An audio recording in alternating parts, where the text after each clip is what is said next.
Once upon a time, a young man decided that he wanted to go into business. It would be an ice cream store. Everybody he told shouted, "Ice cream! We all love ice cream!" So out he went, remortgaged his house, rented a store in the middle of town, and bought all the needed equipment. Then it was time to put up the grand opening sign. So he did. Business boomed. The lines were out the door.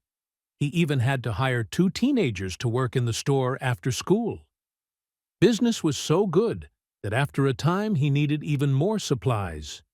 He drove 5 miles to the edge of town to Farmer Jones and asked about the price of the milk he needed. Sadly, it was much higher than he expected. So he left and drove 10 more miles to another town to Farmer Brown and asked for a price for the milk. He gleefully found it was much lower than that of Farmer Jones.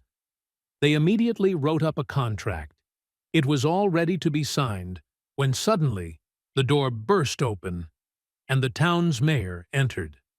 "If you want to sell that milk and take it out of this town, you'll have to give me half of what he's paying you.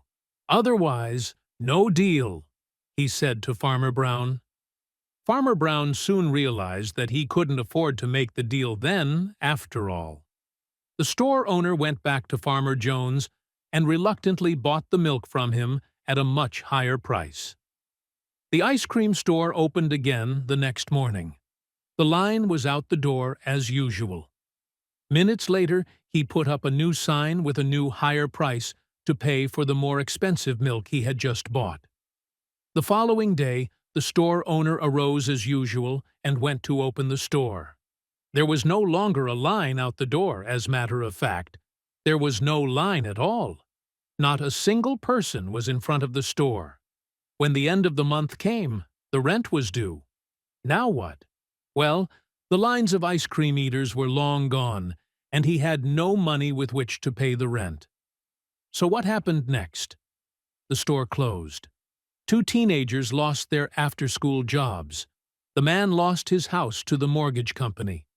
The bank couldn't resell the store and lost its investment. And worst of all, the town's children no longer had any ice cream. The end.